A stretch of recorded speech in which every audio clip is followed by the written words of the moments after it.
So imagination is one of our superpowers. Think about it. Everything that has ever been created by humankind started in the imagination. Our bodies today, even though they may have been naturally made, reflect the imaginations of many people.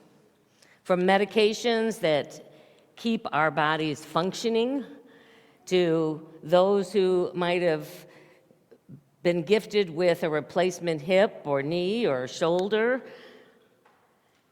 even prosthetics, which are available when part of the body is lost, all began in the imagination of someone. And that's just really one small example. You can think about this in every aspect of life, that imagination has shaped our lives and shaped our world. And I will say, for the better and sometimes for the worse. Imagination is available. It does not constrict us to only imagining positive things. The season of Lent is traditionally a time of reflection, of release, and inner transformation. And imagination can become a powerful spiritual tool that will deepen all three. So rather than seeing imagination as that time of fantasy or simply daydreaming, you can use it as a sacred faculty for aligning with divine truth. Our co-founders in Unity, Charles and Myrtle Fillmore, understood this power of imagination. Charles even identified imagination as one of the 12 spiritual centers that we can activate as a capacity within every person. He taught that imagination is the ability to form mental images that give substance or form to ideas.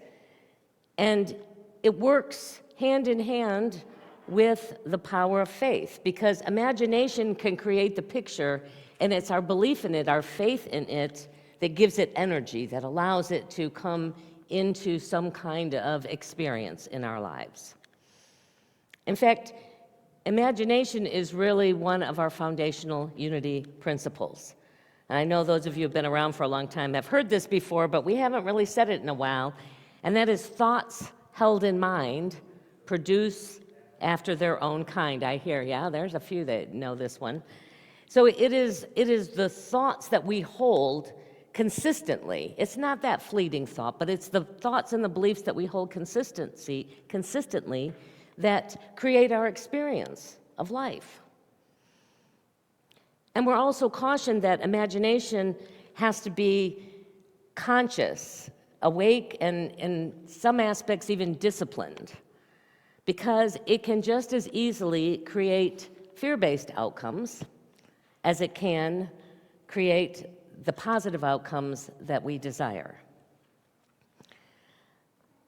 I gave you an example last week of the way imagination can be, that our awareness can be of it and how we can shift it, especially when we're in stress mode.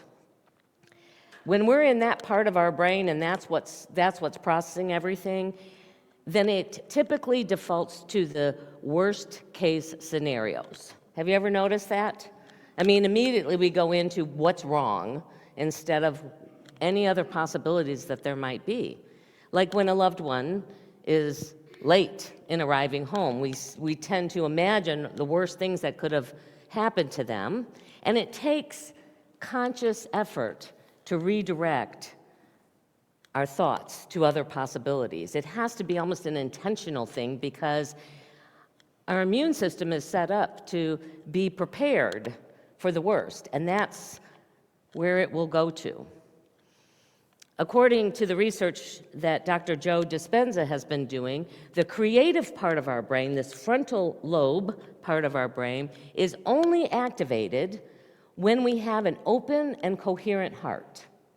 I want you to hear that. That creative part of us really gets moving when our heart is open, when we are in that feeling of safety, when we're in that feeling of love, when our heart is in the emotional state of fear or worry, then everything is processed through our analytical brain.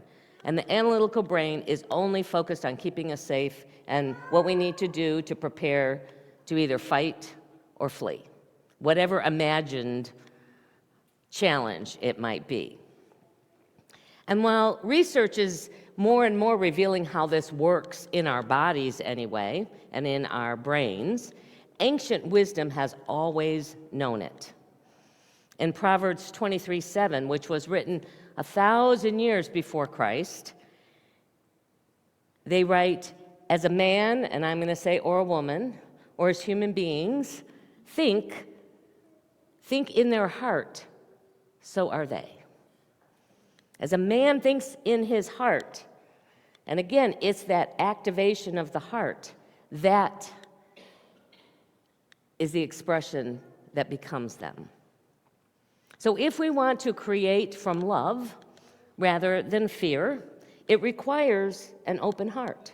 And we talk about this a lot, and we have a lot of practices, whether it's taking a few deep breaths, because that immediately helps the whole nervous system of the body begin to calm down, to focus on our heart space, imagining that energy of love is being activated as we place our attention there. And then as that love grows in our heart, that it's activating those parts of our brain that can creatively begin to engage with whatever's going on out there. So that's what we're going to practice a little bit this morning as we move into our meditation time. And this is going to be a good opportunity to just be able to focus, bring our attention inward. And I'm going to invite you to just take some conscious deep breaths, imagining that with each breath that you take, your whole body is moving into a calm, safe, sacred space. You might want to gently close your eyes or just focus on some point in the room. And as you feel that love activated in your own heart, imagine that is also, you might even be able to feel it being activated in the front of your brain. So gently imagine a life that reflects your highest good. This is not something you need to force or strain to do. Simply allow it to be revealed. See yourself, that spiritual, whole, perfect self, guided and supported in this process. Feel the truth of it as if it already exists, because in the realm of spirit, it does.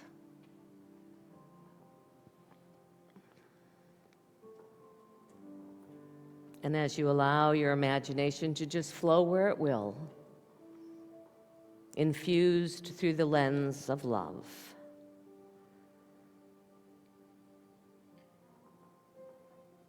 rest in this truth.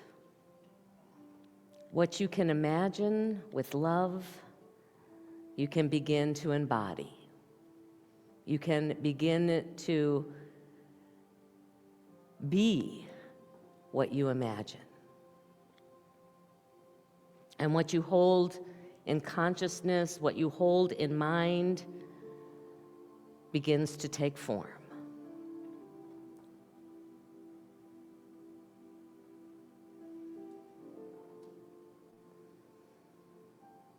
What is seeking to emerge in your life? What quality of being do you wish to experience it through?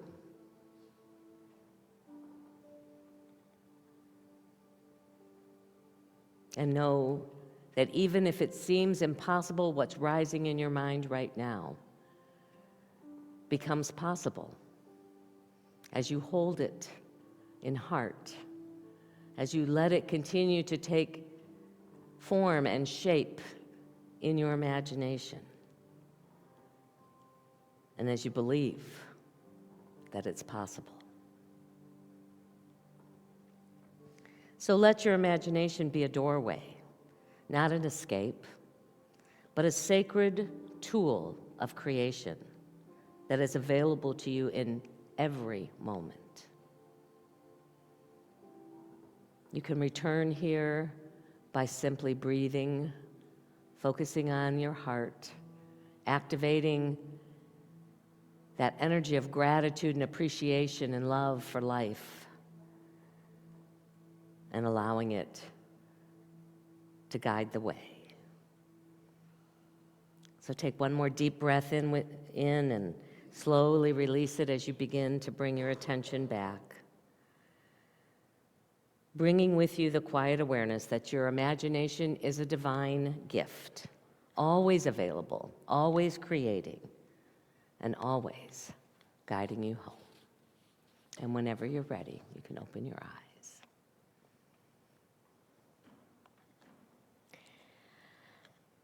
So Easter, when we, in unity at least, celebrate the resurrected self, is just a few weeks away. And rather than waiting to see what emerges, your invitation is to begin imagining that renewed self now. Carve out time to just sit in that question of what is seeking to emerge, what is seeking to be embodied and expressed through me, what qualities are rising up with me as a result of this intentional focus. It might be love or courage, compassion, strength. You might be once again reminded, for those of you who are here and we're in the White Stone ceremony, of the word that Spirit gave you that you are going to be in this year. And we're going to move into a time now. We're going to take just about 5 minutes for each person at the table. So for those of you who are turned this way, but your table mates are the other way, then just turn around for a minute. I'm going to invite all of you, people sitting back there on the pews, not wanting to come in and get engaged, I know, to come and find a chair, if you will, and or just kind of get into groups of 3, 4, 5, right where you are. Because here's the question: what quality or qualities, if there's more than one, are rising in you? So I'm going to ask you to just share with each other. You can each take about a minute, and then when we're done, we're going to invite, Susan's going to come around and ask you to share briefly what words, what qualities showed up in your discussion group. And so I want you to assign one person that will get up and is comfortable just speaking into the microphone for a few minutes. And here's your instruction, speakers. Here's what you're not supposed to do. Let me put it that way. So this is a very concise summary. So to not say, well, Beth said this, and then she talked about that, and then Susan said that this was her quality because this was going on in her life, and then, so we just want to say, here's the qualities that got spoken around our table, and just name them off. So you might want to either try and remember it in your minds or write it down on a little piece of paper. So let's go ahead and have a discussion time. Those of you who are watching with us via the live stream, you've got chat out there. Put your qualities out there in the chat. So just take a few minutes and discuss at the tables. Everyone have a lovely discussion. We certainly did at our table. The things that we spoke about were vitality is one word that I'm working on, and the other words that came up were determination, surrender, and trust. All right. Thank you. Yeah, we had a very productive discussion about all the... Okay, so ours was kind of fun. We came up with discernment, love, compassion, but all in the context of facing either adversity or negative things that are happening to us. Our themes are we're trying not to let those negative impressions or things that are happening affect our thinking, and we're reaching for something higher.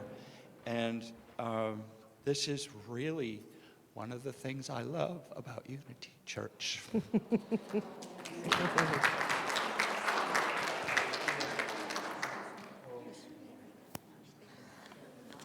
Good morning. We had 3 words that bubbled up that are really good: trust, joy, and strength. All right, thank you. Say our words were energy. I'm forgetting now. Energy, growth, control, and also like the relinquishing of control, where like just kind of that balance between like the control in yourself, but also giving it to God and allowing like the plan that He has for you happen, and just growth overall throughout the year, the way that energy feels. So We talked about patience, how that we both, my wife and I, have to become more patient, and Karen as well, and also talked about the, our consciousness of the needing to improve our self-care, and I talked about, kind of a vision problem, which will probably turn out to be easily corrected, which I'd kind of question why I'd not gone to the eye doctor sooner. But and then I just kind of feel like we're all trying to learn to be better listeners. I kind of feel like at home I'm kind of always trying to mess with something which relates to a sound. I moved a bass speaker this week, which was a big, lifestyle improvement. And just I've been realizing the need to be more active in listening, and just kind of, be there to, sometimes for just people to speak their mind,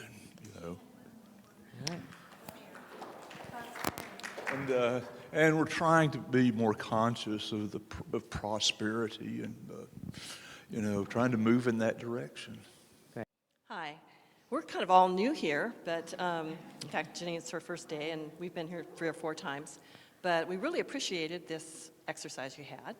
And we're good friends for many years, so we know each other. So we all came together and talked about our current challenges, which we're completely aware of. And the 3 words that we came up with are patience, joy, and peace. And we kind of put it all together and said, it's all about trust. Okay, our 3 words are joy, motivation, 4 words. I forgot me. Inner peace and faith. All right, thank you. Our words were kindness, discernment, calm, and then attracting like kind, who is kind, discern, and calm. So our words, if you see all of this, it tells you decluttering, friendliness, time with loved ones, and reconnecting with spirituality. All right. Okay, well, the one word that came out a lot was confidence that things are going to be fine during change, patience to relax and enjoy things a little bit, ready for change, and slow down, which is kind of like patience too, to relax and take it easy and take it all in. Great, thank you. Because our first word was change, and then we had accepting change or accepting challenges and patience. So something common there. All right, so some of the themes that we talked about were courage and faith, trusting in one's own judgment, creative flow, calm in our daily living, and surrendering control and openness to the circumstances of life. All right. Well, our 3 words were, first, I had unconditional love. And then Phil had shift, which is basically taking action and moving away from what was to living and thinking differently in a more positive way. And then Pam experienced a family crisis where she had a lot of darkness, and the good in that, so that would be one word, was that she found this church, and now she has light, love, and a sense of being that she didn't have before.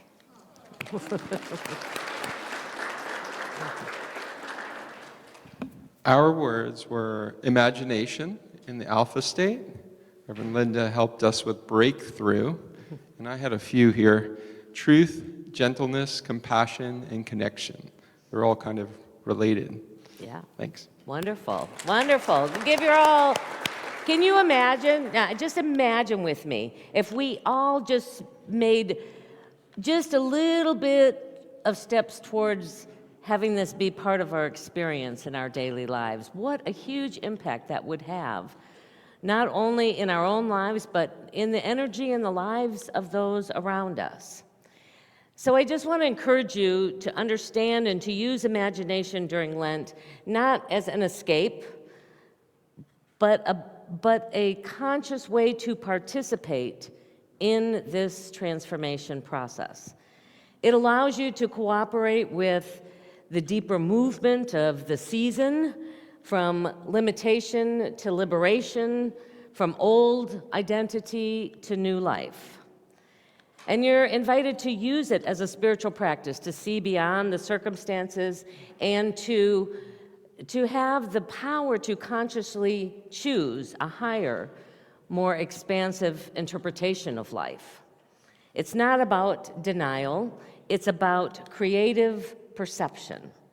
You're not ignoring the circumstances. This is not trying to say this isn't happening, but you're engaging with your heart and with your inner vision to reveal a deeper truth about it, to reveal the possibility that is pregnant in that moment, and to have a richer understanding of the meaning, not just about what's happening, but about how that is calling you into a greater and greater sense of your own divine nature, of your own innate Christ nature.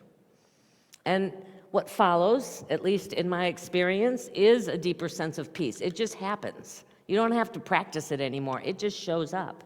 A deeper awareness of what we in Unity call divine order, but of trusting that things are unfolding the way that they are being called to unfold, and they are also calling us to participate in that. Whatever the circumstances, whatever the appearance, we affirm, we trust, we know, we believe that God is in the midst of that. And if God is in the midst of that, then love is in the midst of that, because that's the very energy, the very essence of God. Sometimes we just have to really work hard through our human lens to be able to perceive it.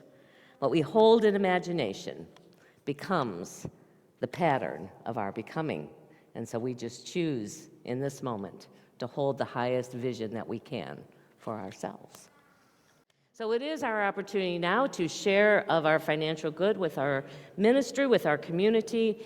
In just a minute, the ushers will invite you to come up row by row, and you can place your gift in the larger basket, or if you give electronically, you can just hold your hand over it, feel that energy flowing through the waves in which we now collect all that money electronically, and then we also encourage you to take an affirmation, which is in the small basket, to bless you this week. So let us take what we are offering today, or the many ways in which we support this community, into our hands and into our hearts as we join together and bless it.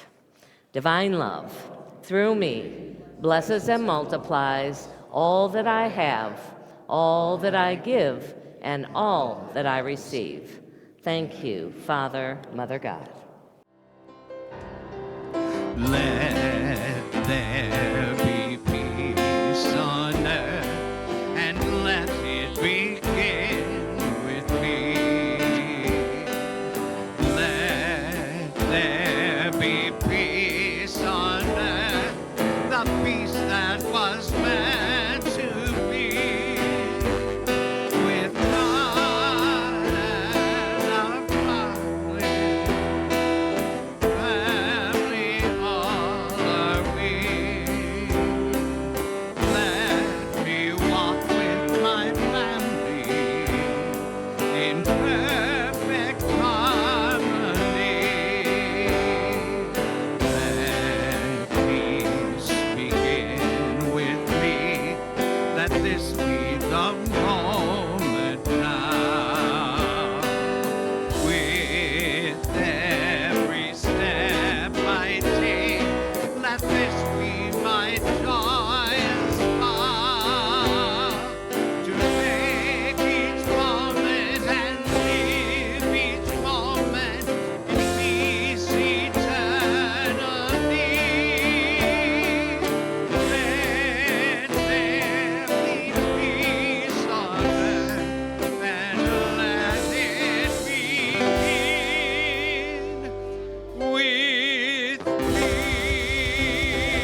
so as we go into this day, into this week, redirecting our imagination to the highest possibilities for our life and for our world, we go knowing our prayer for protection.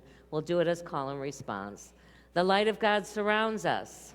I am the light of God. The love of God enfolds us. I am the love of God. The power of God protects us. I am the power of God. The presence of God watches over us. I am the presence of God. Together, wherever we are, God is, and all is well.